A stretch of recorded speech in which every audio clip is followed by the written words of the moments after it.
Hello, everyone. My name is Brandon Jewell with the CTE Foundation, and I am here interviewing Alondra Mendoza, also with the CTE Foundation, to hear her incredible journey, the challenges she's had to face, and how those that supported her helped her overcome those challenges.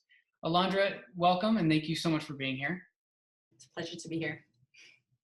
So, Alondra, let's just start at the beginning. Why don't you just tell us a little bit about your background and what it was like for you growing up? Sure. Both of my parents came from Mexico, Michoacan, Mexico. My sisters and I were born here in California. When I went to kindergarten, my first day, I was the only Spanish-speaking student.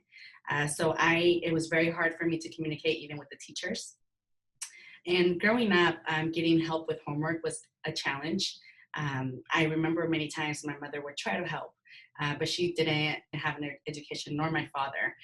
They were only able to complete elementary school, but I always loved learning. I did enjoy it. I just didn't have all the resources I needed.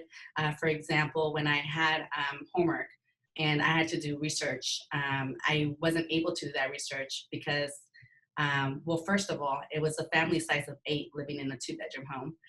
So it was very hard to get a quiet space around the house to concentrate. And I didn't have a computer nor internet. By the time I got to high school, I became pregnant at the age of 17. I had decided to drop out of school, but luckily I had a social worker reach out to me, and I think I was missing that motivation. So I went back to school, but my financial situation became a burden. I became a single mother with a little baby.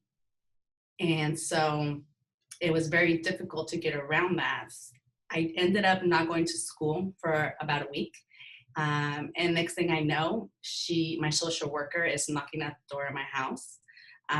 She comes in and we start talking, and she has a lot of empathy for me, and I could feel that she's genuine. She literally made me get in her car, and she drove down to the Santa Rosa Junior College and promised me that if I did what she was asking me to do, which was go to class, finish my assignments, I would go to college the next semester. We had to go back and ask my parents for some documentation, and that was difficult because my parents were very afraid of what was going to happen to that information. And so that created another barrier. So I had to wait till I was 18 and take that route. So, Alondra, tell us a little bit more about this social worker that you were working with. It seems like the support that she gave you really made a difference in your life and in your path. Do you think you can talk a little bit more about her and the impact that she had? She really motivated me. I would not have been able to complete my high school diploma nor go to college if it wasn't for her. And so I remember when I was going to the JC, she was still checking up on me. She called me and she asked me, how's it going? How can I help? How are your grades? And by that time, I think I was about almost a year in college. And I told her, well, I've completed the certificate, but I'm going back. I'm finishing another certificate. So she was so happy and pleased to hear that. And so I did continue with a second certificate at the junior college. And from there, I decided, why not get my associate's degree? And through my path at the JC, I found my second mentor, which was Alicia Arts. She was the administrative assistant at the CTE department at the JC. And she was just the most amazing motivator I have ever came across. She made me realize that there's so much more out there as long as I truly want it. And I'm happy to say I'm back at school again. I am continuing my education.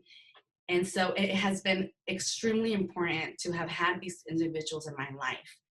So based on your experience, Alondra, what is the message that you want to give to those people that are watching this interview right now? My advice to everyone watching out there is to don't assume that students don't need the help if they're not asking you for the help. Again, many times students are afraid and embarrassed. I know I was. And so offer that support, motivate those students, especially right now during the distance learning. So many students out there are losing their structure now. We don't know what that structure looked like when they were in school, and maybe school was the only support they were getting. The teachers were talking to them, their classmates were helping them, and now we don't know what kind of support they may need. To the business owners, I would recommend that you make an effort to understand the culture and find out a little bit more about what's going on at home, because right now during these times, life is completely different. I think it helps us feel that you truly care about our families and you're willing to be more flexible while we go through these challenging times. And if you're a educator or a parent or a family member, I would say find out what these students need. Reach out to them and ask them how you can help, how you can support them. Within a week, ask again, how's it going? How can I help? I would say don't lose touch of those students. Right now, they need you more than ever. Well, Alondra, thank you so much for taking the time today to tell us your story and to provide us some insight on how we too can help some of the local students right now. Thank you. Thank you, Brandon.